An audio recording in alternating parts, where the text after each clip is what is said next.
It is a true honor to be back here for year 2 of the Startup Health Festival.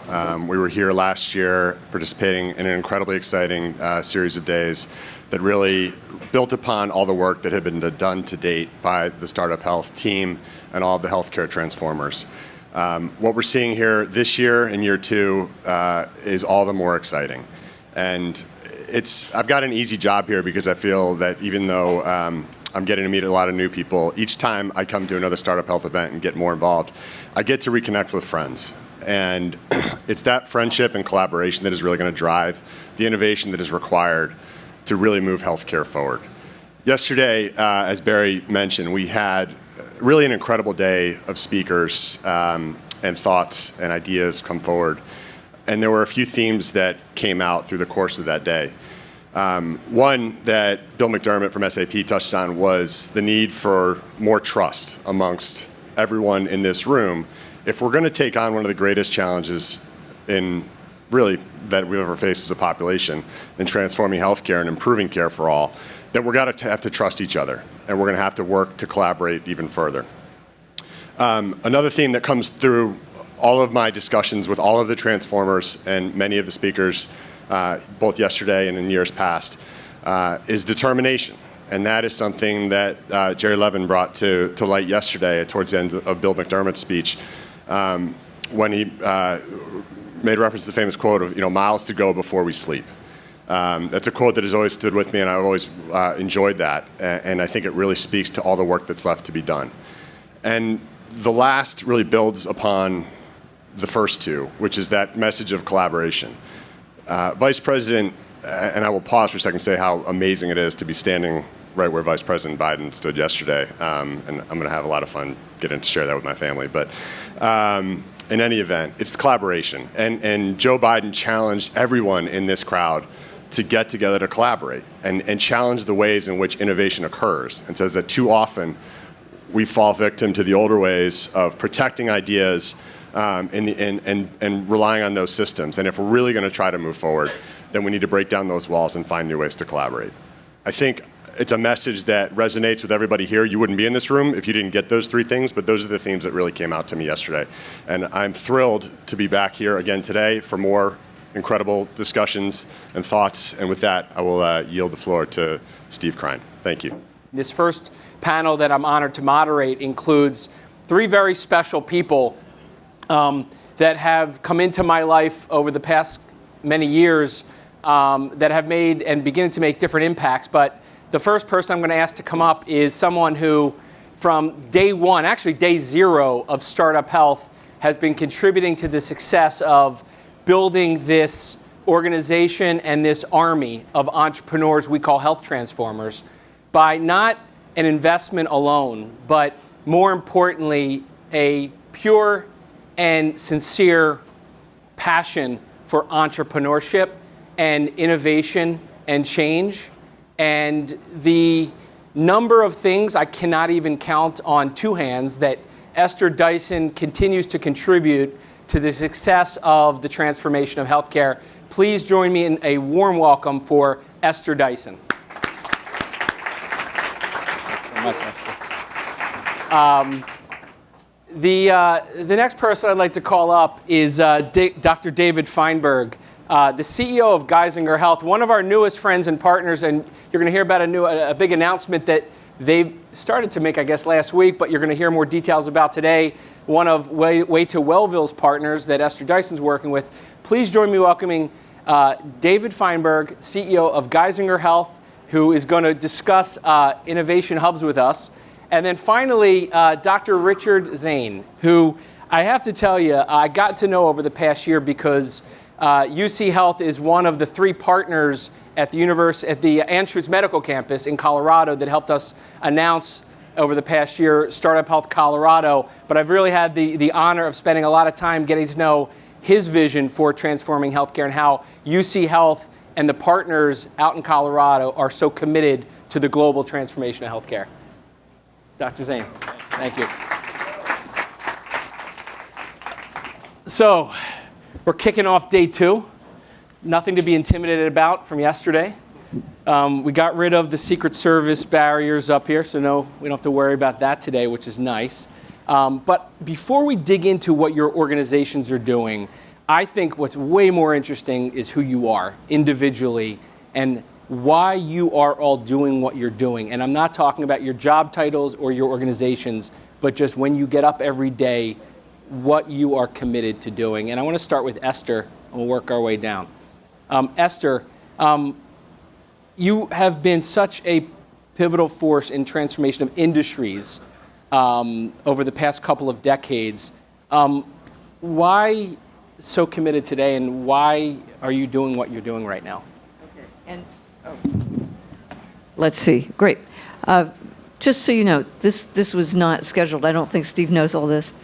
My parents are scientists, and then I studied economics and became a journalist at Forbes magazine. So my basic skill is asking questions, trying to figure out why, and then when I see something that I think is stupid, trying to fix it. So from writing for Forbes, I got involved in the tech industry and had a conference where we had Bill Gates and Steve Jobs, and later on Mark Zuckerberg and Reid Hoffman and a couple of health people. So the tech industry, I love it, but a lot of what it does is pretty useless. And I got more and more interested in healthcare. Then I started asking, why are we spending so much on healthcare fixing things that are broken instead of keeping them from breaking? And that was when I decided to do what I'm doing now, which is called The Way to Wellville, which is pretty much a demonstration project of what it's like to invest in health as an asset rather than to rent it and chase after it when you no longer have it. Excellent. Who is David Feinberg? Well, thanks, Stephen. I'm thrilled to be here with a great panel. So I think the best way to describe what I try to do goes back to when I was in my second year of fellowship in child psychiatry. So I was at UCLA at that time, and I say in quotes, I was really, really smart. I was seeing this 12-year-old kid, and his dad was a single father. He was a car salesman, a used car salesman of Cadillacs from Las Vegas. And they brought the 12-year-old in because he was having his first psychotic break. And I remember exactly when this was because my wife and I had just had our first child, so we had a 1-year-old at home. And I'm telling this dad in just really brilliant language, I'm describing, neurotransmitters and dopamine and nucleus accumbens and reuptake inhibitors and anticholinergic stuff. And I'm pretty sleep deprived because we had a 1-year-old. And the dad looks me in the eye and he says, "Are you telling me we got to build a room out back?" And I started crying. And I realized then how important it is to be a doc, what a privilege it is, and how important it is to explain things in a way that people understand, to make sure that people have access, that they're treated with care and dignity and respect. And that young man and his father, I think, righted me from being so smart to trying the best I can to be as caring as possible. And that's all I've been trying to do. Before we move on to Rich, I'd like to ask just, more joy being a physician or a CEO? Oh, I don't think I'm a CEO. I think I'm one of the 30,000 people that come to work every day at Geisinger to ease people's way when they got something bad happen. I think I'm just part of the healing force. The joy is in having the privilege and the respect to help people at a vulnerable time. And I don't introduce myself as the CEO. I say, "Hi, I'm Dr. Feinberg." When I make rounds 2 hours every day and I give people my cell phone and say, "Call me if you need anything." I help patients to the commode. I run down to the pharmacy. I think I'm one of a team members. It's a real team sport, and the real heroes are our frontline people who do it every day and every night and every holiday and every weekend. So with 3 million, is it 3 million lives served every year? Not an easy test, pretty authentic. Cell phone? Yeah, everyone gets my cell phone number. You want to give it today to everybody? I'd be happy to. Yeah. All right, perfect. Anybody wants? Different questions. You know the entrepreneurs out there all wrote that down. Rich? Just hoping I could ask you for your social security number, if that's okay. I think you already have that. I think. It's really an honor to be here. My name is Rich Zane. The reason why I do this is because I like to think about everything through the lens of a patient. And when I think about a patient, I think about my wife, my father, my mother, my kids. And I'm a practicing physician. I run an academic department at a medical school, and I'm charged with innovation for a healthcare system. And when you look at the healthcare system through the lens of a patient, you see something that's profoundly, utterly broken. It's disrespectful down to its core. And we have to think about what it is we do as providers. We have to think about what's happening to a patient.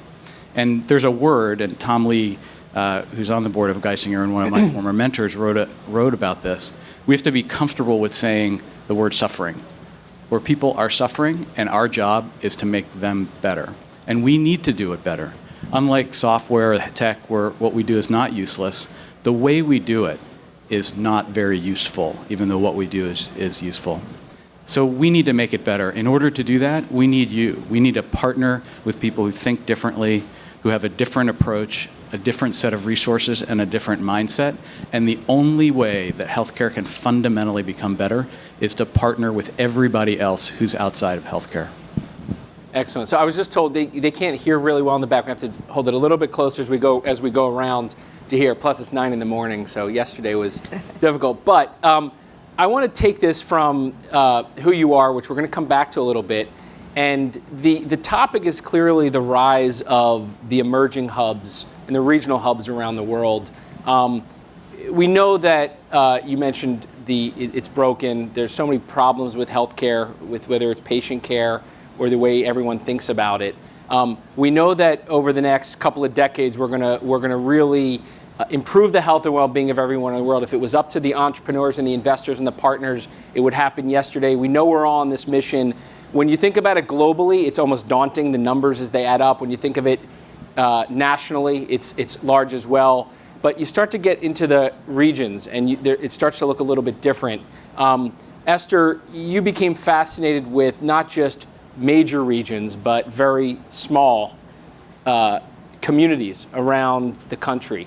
And I think for many who have not understood or heard about before the way to Wellville, why this fascination with the smallest of small communities and rebuilding from the ground up?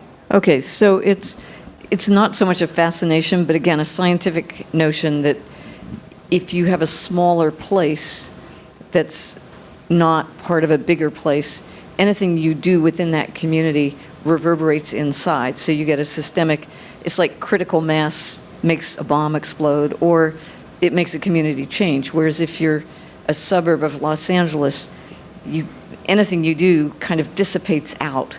So the idea was to find 5 small places that were discrete, ETE, so that we could help them change. How small?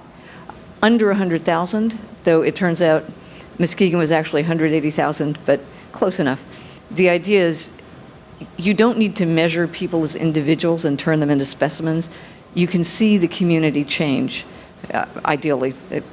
We're in year 2.5 of 10 years. But we will be measuring A1C and stuff like that, but we also want to measure high school graduations, fewer people in jail, more people employed, and employers being happy and realtors being overbooked.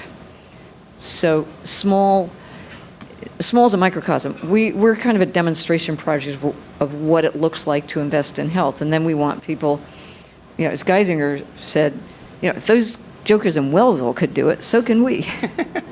And if you were to pick one lesson, the biggest lesson you learned going out and meeting, how many different communities did you visit?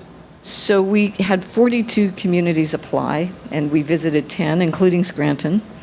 But that was before Dr. Feinberg was there. And we picked 5. And the biggest lesson that you learned from visiting? That you didn't know before you started? So there's nothing I didn't know theoretically, but it's like if you really want to understand another culture, you just have to go visit and meet people and hang out. I was in Spartanburg. So when we came the first time, there were 20 or 30 people in a room from church, healthcare, government, nonprofits. So I got this guy in a uniform next to me, and I asked him, "Who are you?" He said, "Well, ma'am, I'm Neil Urch. I'm the deputy sheriff of the jail here. We discovered we got the same customers as the mental health services, so now we're working together." Unfortunately, he's been trying to transform the jail and recently was relieved of his duties. So it's not easy. There's a lot of entrenched whatever, and but that's the real challenge. It's changing the institutions. You need institutional engagement as well as individual engagement to change a community. So playing off that a little bit, Dr. Feinberg, we were talking earlier about Scranton, and you called it a project. You called it a great place to start to show some things that you're passionate about changing. Can you talk a little bit about the choice of Scranton and then also your vision for what this emerges into or transforms into? Yeah, absolutely. So thanks. And we thought this would be a great opportunity to kind of officially launch this. So Esther has done world-class work in saying, let's actually get started and in these microcosms, change communities. We talk in healthcare a lot about, well, as we're going from volume to value, it's all about these social determinants of health. So we're a large health system that spans 5 states in our insurance company and 2 states clinically.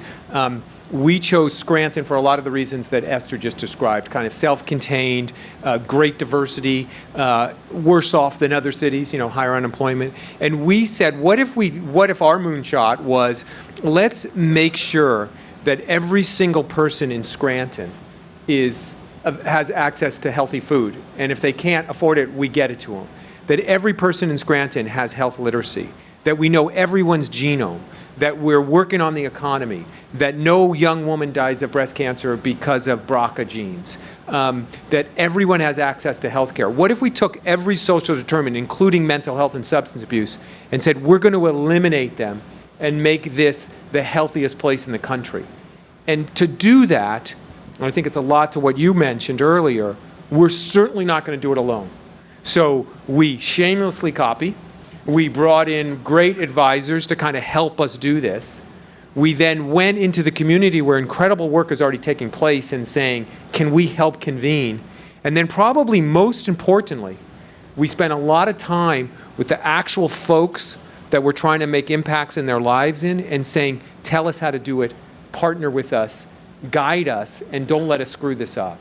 And so our goal is to say Scranton, as an example, will become the healthiest place. None of these bad social determinants will exist there.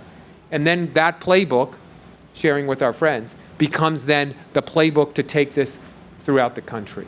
So we think we can have a phenomenal impact. And while we're officially announcing this today, we've been at work at this for about a year now and already are starting to see pretty dramatic coming together of the community around this, hopefully what we think is a pretty compelling vision. And informally working together already on No, this. I want to be very clear. Formally, Esther is our spiritual advisor. Whether we have, whether there's any, mine too. correct. Ours So too. whether she says that or not, and whether we have anything on paper, that is official. And I'll take that to the end of the earth. I've been to their meetings, and it's so exciting because you really have everybody aligned. But we don't have any lawyers. Yeah. We're trying to save money. We're right. trying to get more quinoa and kale, so we're not using a lot of Thinking like entrepreneurs. So for the entrepreneurs out there, every entrepreneur thinks, how do I help? How can I participate? How can I help make an impact? Because with every challenge you mentioned lies solutions that are needed. And you said the most important part, which is we can't do it alone. And our entire thesis is that together we will improve the health and well-being of everyone in the world. And it sounds like what you'll do in Scranton. But what do you need from entrepreneurs, and how can they contribute and participate? Well, we need you to raise your hand. We need you to come out. We need you to say that you want to be part of this. And then I would say the the litmus test is you got to be aligned with us from a value standpoint. That this is not a flash for us.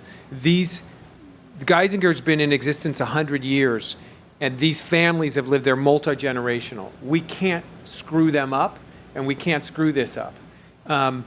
So you got to come with the best intentions, and then we want you to be part of the team. Okay. Hands raised? All right. All right. There we go. All right. Do you have? Yeah, I'd like to add one thing.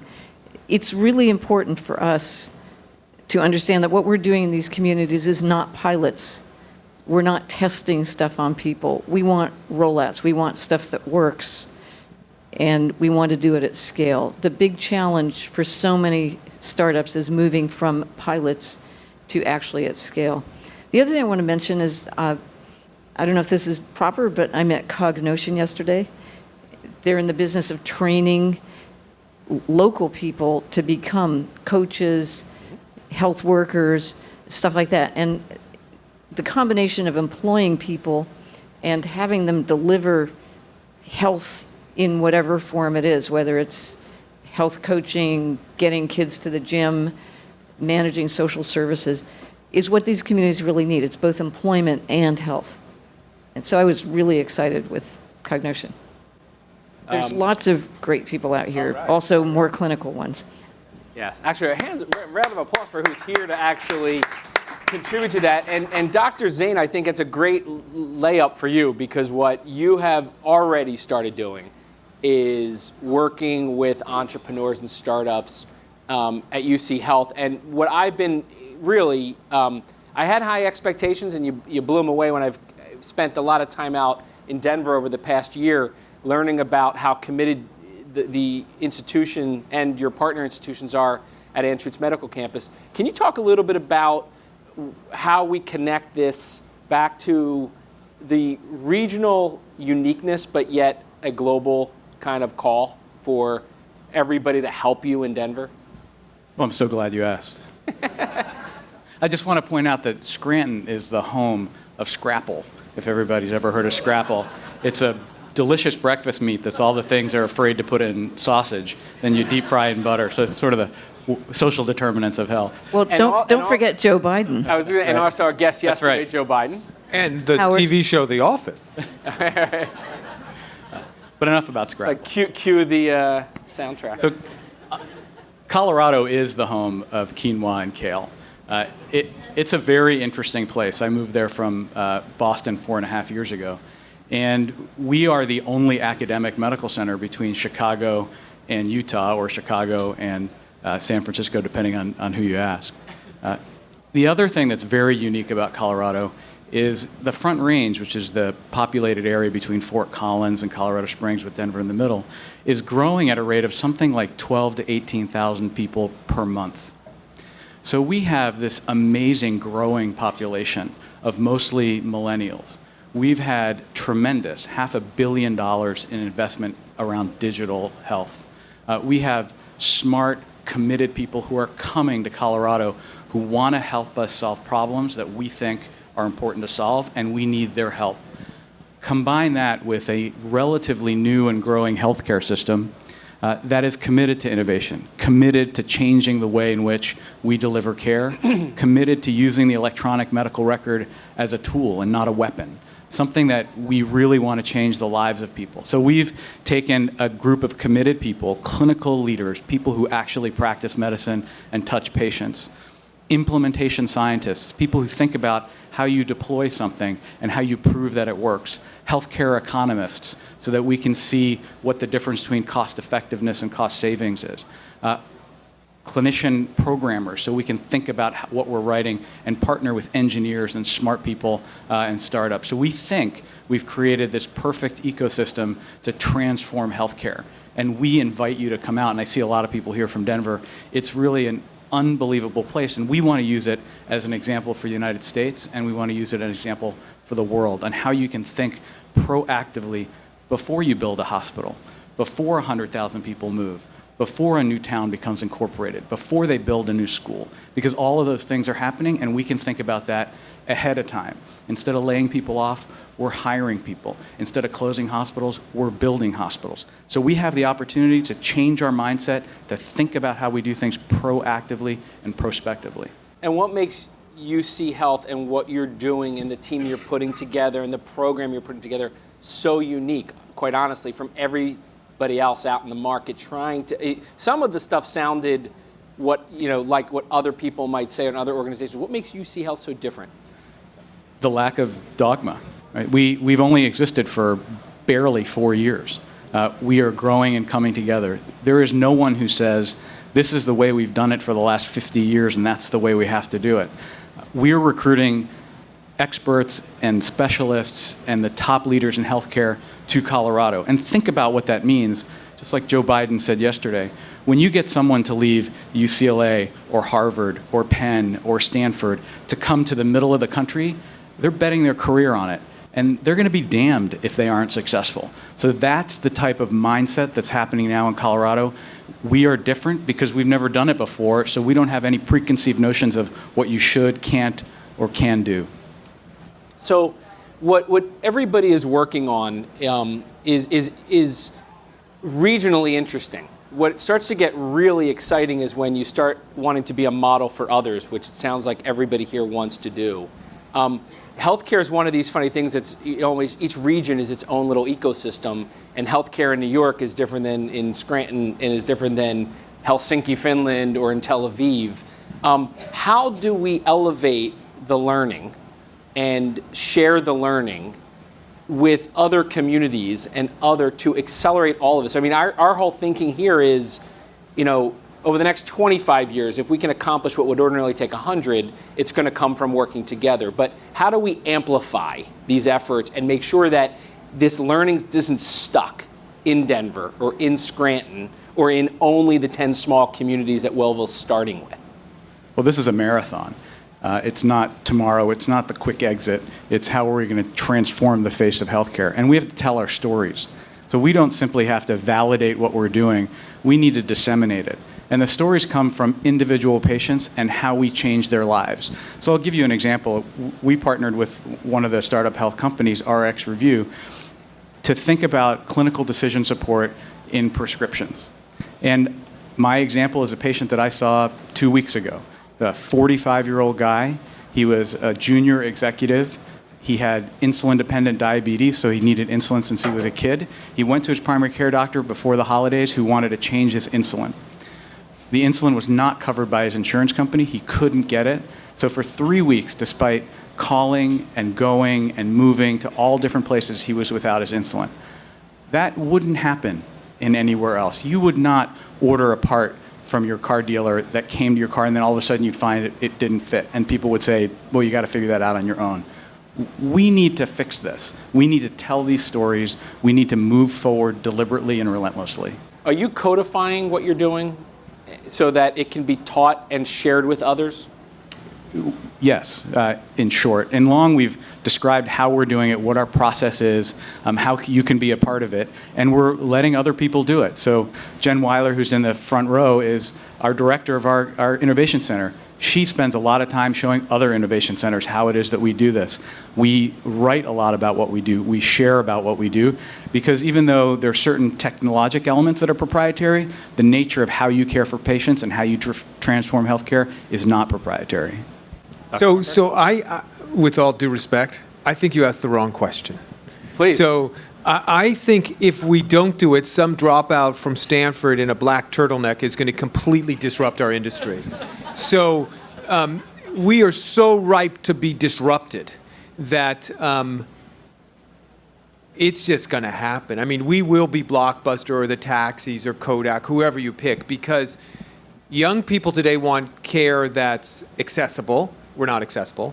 They want answers. We don't give answers. They want to be able to move information around. I mean, all the things that are required in a real market-based economy, we hide behind. So what we've said is, for our organization, we got to get care in the room. We got to do the right thing with the patient, number one, because it's just the right thing to do. Number two, because in our particular communities, people don't move, so everybody knows everyone. So the patient we're taking care of is somebody's friend, neighbor, or relative. And number three, we're one of those places that America's watching, so we have to get it right because we're a model. Now, let's disrupt our own business. And so we announced last year that any patient who comes to Geisinger, any of our 3 million patients, if they don't think they were treated with respect, if their appointment wasn't good, if they didn't like the doctor, if the food was hot, if they didn't understand their bill, if they got home and the stuff they needed when they got home wasn't there, if the insulin wasn't available, we'll give you all your money back. So we've returned $500,000 to our patients in the first, what we think is kind of money back guarantee in healthcare. I mean, come on, Starbucks does it every day, you know, and so we need to disrupt ourselves or we will be disrupted. So this idea of pilots is over. We got to get it right. We got to get it right really quickly because, you know, in towns like San Francisco and down the peninsula, and the people in the audience, you're waiting to disrupt our trillion-dollar, multi-trillion-dollar dysfunctional process that when you're sick is not only you don't feel good, it's a hassle to get care. So three answers. One, the usual, we hope to have documentaries about what we're doing and the successes and the failures once we've achieved those. But there are two other really important things. One, we're not doing this, our communities, and again, we're just advising the communities, they're not doing this alone. There's a lot of, many of you have apps. I think those apps are most likely to be successful in combination with local coaches. If we can help you do that, then we know that our vendors and partners will spread it to other communities. So somebody with a diabetes prevention program, local coaches succeed in Spartanburg, they're going to tell everybody else about it and try and spread it that way. So we're working with the disruptors to spread across. Second, actually, I forgot, but the basic thing we think is that it should be profitable to keep people healthy. And we expect that commercial motive to help spread it, because if it works, again, in our communities, it should work in other places. So we're very interested in that local, national combination. So, drawing a little bit off of what you said, Dr. Feinberg, about being disrupted. So this sector is, or in this industry, or whatever we want to call health and healthcare and well-being, is the only place where entrepreneurs can't just come disrupt and move everybody aside, right? It's not like an entrepreneur wants to start and just kill everybody above it, whether it's payers or providers or pharmaceutical companies. The flow, the workflow, the regulation, the processes, who pays, who gets value, who approves the paying. So many different players, and every entrepreneur loves to think they're unique because they've got so many different customers and who pays and who receives. Tell me how you believe Geisinger is can be a special partner to the disruptors. You sound like the renegade CEO who says, we're going to give your money back, right? Toby Cosgrove sat here in my seat yesterday talking about they don't hire smokers anymore, period, right? And just changes things. How do you take that and, so to speak, put your money where your mouth is with entrepreneurs and say, we'll partner and we'll do the disrupting with you? Well, I don't think there's any other way to do it but that way. I mean, that it really, first of all, when you've been in this business for a while, all you see are patterns. And it's really hard to see things in a different way. You need young people that have that entrepreneurial spirit to come into your system. We've been doing that for a long time. So the system that I'm fortunate to be part of for 100 years has been spinning off stuff, commercializing stuff, setting up for-profit companies. And some have been winners and some have been big losers. So the culture is absolutely crucial to be the fertile ground for that to happen. I don't know what else to say beyond that, but there's other places like us that I think want folks to come in and help stir the pot. Dr. Zane, tell me a little bit about the mindset of the organization from the perspective of being that good partner for the entrepreneur and the startup and the collaboration that I know you believe need to take place as kind of co-development partners, so to speak, with the aim as a synced vision for what you want to accomplish? I guess the short answer is bring it on, right? Just come on and bring it. Bring your A game. We're going to show you how it is that you approach healthcare, how a provider thinks, how a nurse approaches a patient, how a doctor approaches the electronic medical record, which is a catastrophe. We want you to call us out. And then we're going to have a partnership, and we're going to try and figure something out together. So the short answer is just bring it on and bring your A game, be shockingly candid. We may say no, but we may say yes, and we'll probably figure something out together, as long as you're not too sensitive. Esther? So it's really important when you want to change, especially these lower income, how shall we say, underserved communities, to give people hope. These are not entrepreneurs who are going out and risking everything, and they want to be Bill Gates, and they have a brother-in-law who's got some startup. These are people who live in towns where life is really tough. Most of the people they know are probably going to get diabetes, or it's like changing that mentality by seeing things work, and not just hope, but also willing to take a risk to become accountable for something working. Failure is not the worst thing in the world. You guys all know that. But in a lot of communities, people don't know that, and they're not willing to risk failure because it could be disruptive, and they are afraid of being disrupted. So our challenge is to show how things can work, to help people take that risk, to give them examples. And the informal partnership between Geisinger and Way to Wellville, that's 6 communities learning from one another. There's another 35, because Geisinger is one of them. We call them Greater Wellville. They're the communities that applied but that we're not working with. They're connected online, and they're watching what Geisinger is doing with reducing opioid prescriptions. I don't know if you know this, Mike Evans is giving a webinar for us on January 30th. So they're really eager to learn what from the other people have done. It makes it more real to know someone else has dealt with the same struggles you have. Do anybody have any questions? We can take one or two questions. If you have, raise your hand. Otherwise, we have a microphone over here. Just introduce yourself, please. Stand up.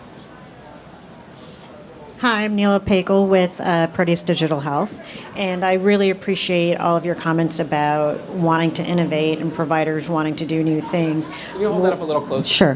But one of the things that I feel that really hampers innovation is a lot of the regulatory scheme and the legal scheme. And I'm a lawyer, so I fully understand what it takes to run a healthcare system, or all the rules and regulations we have to follow. But how do you work within that framework, or how do you think that framework affects how you want to innovate? So can I take a shot at that one? So I get to Geisinger about 1.5 years ago. I had been at UCLA for 25 years. We didn't have a health plan, so now I'm at a place that has a health plan. And there's about 6 doctors in Pennsylvania that are prescribing only opiates to our Medicaid patients. They're not part of our Medicaid network, but they are patients that then take $100 and go buy a script from a script doctor. And I said, well, we got to stop filling these people's scripts. We're killing them. And the health plan people said to me, well, that's against the law. We're not allowed to do that. And I'm like, well, just do it anyways and send the regulators to me. That we're gonna take 6 doctors who've never put in a medical code and only prescribe opiates away without going through the regulatory stuff. I think the guiding principle has to do the right thing, and then you figure out how, we got a lot of lawyers, and they can then cover us and take care of us. If you're really patient-centered, I think it makes it really easy to make decisions. So I think that has to be the guiding principle. And the regulations will catch up, or you'll get in trouble and you'll pay some fine, but you'll be able to sleep at night. Rich, do you want to add anything? So I live in Colorado, which is the Wild West, so they had never met a regulation that they actually like. Our job is really to help you think about how to not have to deal with the regulations or understand the regulations or understand the guiding principles or the archaic thought behind those regulations. And that's why it's so important to partner. And that's why startups can't simply go out by themselves without partnering with healthcare, and why we can't do it without you. So it just represents another reason why we have to partner and guide each other. You want to add anything? You don't like No, regulation. next question. Yes. Anne? One of the challenges in the Just community. introduce yourself. Sorry, Andy Gaze from Health Capital. So one of the challenges in the community is the fragmentation of the alignment of interest. So let's say in Scranton, for example, do you only provide the education to the members of your community, or, as we have shown on Facebook, the friends of the friends that makes you obese? How do you handle that, and how do you align who pays for this? So we're taking care of everyone, whether they're our patient, whether they're our insurance. If you live in Scranton, we are part of our And club. How will you define success? And both of you. Well, I think Esther's done a better job of those kind of measures, and we're copying Esther. To answer specifically, for any particular thing you're doing, like an obesity prevention program or reduction, you need to be really specific about your goals. One of the communities was like 3% or 3 percentage points. What's the difference? You got to know that and measure something specifically. But then the overall goals, we're using the Institute for Health Improvement's 100 million healthier lives specific goals, because we figure we don't want to teach to our own test. We're going to, whatever they come up with, we'll follow. But as I said, the real one is, if you mention Scranton or Muskegon or Lake County, well, people say, yeah, I hear the schools there are good, people are moving there, employers are finding great employees. There's a sort of buzz about a community, and that's what we want these communities to have, and then other communities to follow. That's success. Okay, a couple more questions. Mike Baselli? Dr. Feinberg, first of all, thank you for the way you think, your leadership, and how you're approaching your organization. I also come from Denver, Colorado, and we are very blessed to have an incredible ecosystem a mile high. I've been working with startups for many years. I work with health systems, payers, providers across this nation and now across the globe. I believe that innovation doesn't just start with the technology first. It's a mind shift. And I firmly believe, and I may offend some people in the room, but I really don't care anymore. There are tons of managers, administrators, and vice presidents that are trying to protect their fiefdom every single day. How do we teach a culture of innovation inside a health system like yours and beyond? That it's okay to take risk. It's okay to move 1,000,000 miles an hour. It's okay to break things, not necessarily at the risk of our patients, but that mind shift that entrepreneurs live by every single day. How do we empower those vice presidents, those managers, those administrators, and those frontline folks to think like the entrepreneur and to actually embrace innovation from a cultural mind shift? Well, I think it's a great question. First of all, when we screw up, people die. So. And I said not at the risk of the patient. Yeah, so we got to keep that in mind. It's really the ecosystem and the culture, and I think, to me, as a leader, the most powerful tool we have is storytelling. And so when you hear about how difficult it is for a patient, if we agree that's the problem we're trying to solve, even my curmudgeon administrators will connect with that cool entrepreneur and say, let's solve that problem together, because why those people come to work is to make it better for our patients. So I think it's that compelling vision, or our members or our community, that there's the purpose, and if you really align around the purpose, I think you can break down a lot of those barriers. Excellent. And there was who's got the microphone? You have the microphone back there? This has been really incredible. My name is Eitan Walls. I'm CEO A little of... closer. Sorry, how about this? My name is Eitan Walls. I'm CEO of Allied Physicians Group in New York. And I thank Steve and Startup Health for having a children's health moonshots, because we don't hear about kids. And I'd like to hear from Esther and from Dr. Feinberg about, in your groups and in these Wellville organizations, how you're teaching children about how to take care of their health as part of this this project? Okay, so these are communities that people like you probably don't live in. There are a lot of grown-ups there who have really tough lives. And let's face it, healthcare or health, they're too busy trying to get to work, get the car fixed, get the kids out of the house, or find out where the kids are after school or whatever. So often the pitch is not, we're going to change your life, but don't you want a better life for your kids? So we work, again, we're early, we haven't done all this yet, but in each community we're trying to get either nurse-family partnership or the equivalent to help mothers at risk especially, and just start the life off right, make sure the mother's not smoking or drinking or taking drugs. Early childhood education. Again, in one community I said, so what are you feeding these kids in the early childhood program? Oh, we're in education, we're not in nutrition. Let's change that. School lunch, dental care. Who knows what bottle rot is? Yeah, some of you do, some of you, that's one thing I learned on that trip. It's when you give a kid a sippy cup and their teeth rot away, and it's really painful to see. So stuff like that. Trying to do farm to table in the school. Muskegon especially has a lot of that. Lake County, just north of here, has a culinary institute. Again, spreading that from one or two schools to all the schools. I could go on, but it's that kind of thing. Just change the conditions, change the choices people have so it's easy to make the right choices. Do you want to add anything? So we're focusing on health literacy and literacy, so kids can read, and also preventing abuse. So I think it's really clear you can predict who's at high risk for abuse, and it's also really pretty straightforward how to prevent that. We need to execute on those types of strategies. By the way, for the record, we don't have enough entrepreneurs around the world working on the children's health moonshots. And we want to see, we know we track them all, and there's still not enough of them. And I know, are committed both at Startup Health Colorado and I know at Geisinger and each of these communities to working on that, because it's got to start with our children. We have time for one more question. And we've got a mic over here and a mic over here. Anybody have any questions, or I'll do it? Hand back there, and then we'll wrap up. Yeah. Hi, Jenny Gallagher, CEO of Helpful.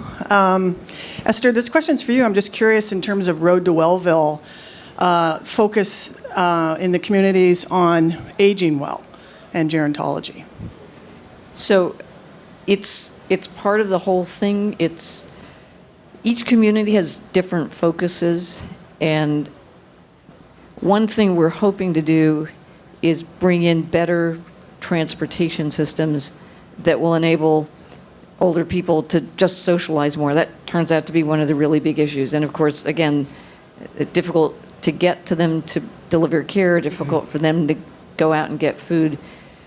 So that's part of it.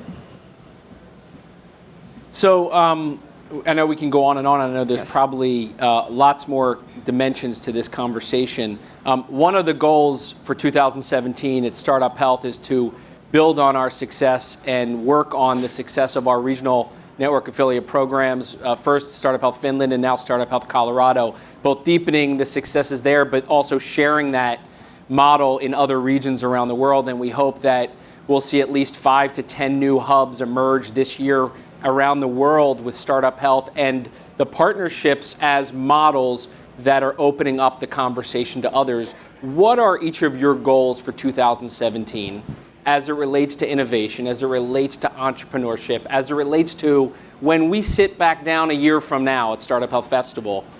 What would make you really happy with your organization's progress as it relates to innovation? I think that's a hard and a very easy question.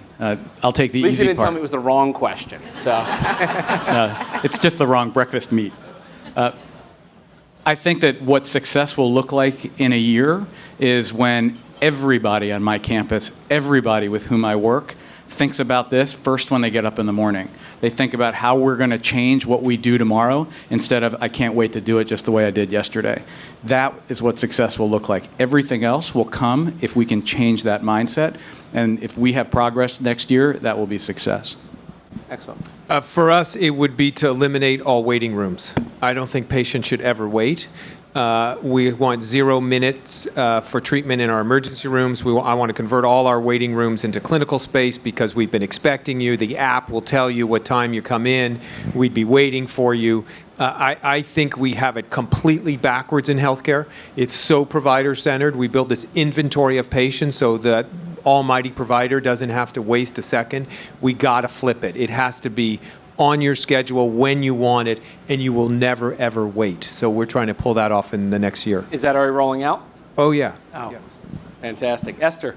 So what I would like to see is in each community, there's one large-scale specific program, whether it's nurse-family partnership or diabetes prevention or something like that, with metrics, with a specific person with a real budget and real goals and accountable for achieving that, along with other complementary things. But that a moonshot, so to speak, in each community with a defined moon. Excellent. Well, I want to thank all of you for not only spending the last hour with us, but everything that you do every day, because you don't have to do it. You want to do it. You're committed to doing it. And I know it's not easy. And like every entrepreneur who gets up every day without a paycheck and without any certainty that it's going to work, your commitment is inspiring. And I know that for every entrepreneur out there watching and listening, they are feeling the breath of fresh air that is from leadership down, the support and the urgency that I think is so critical for a partner's mindset that gets matched with an entrepreneur's mindset to actually be able to collaborate with organizations that are as committed as they are. So thank you very much. Thank you very much. And we are so appreciative not only being here this morning, but spending the last day and today with us. So thank you very much. Thank you.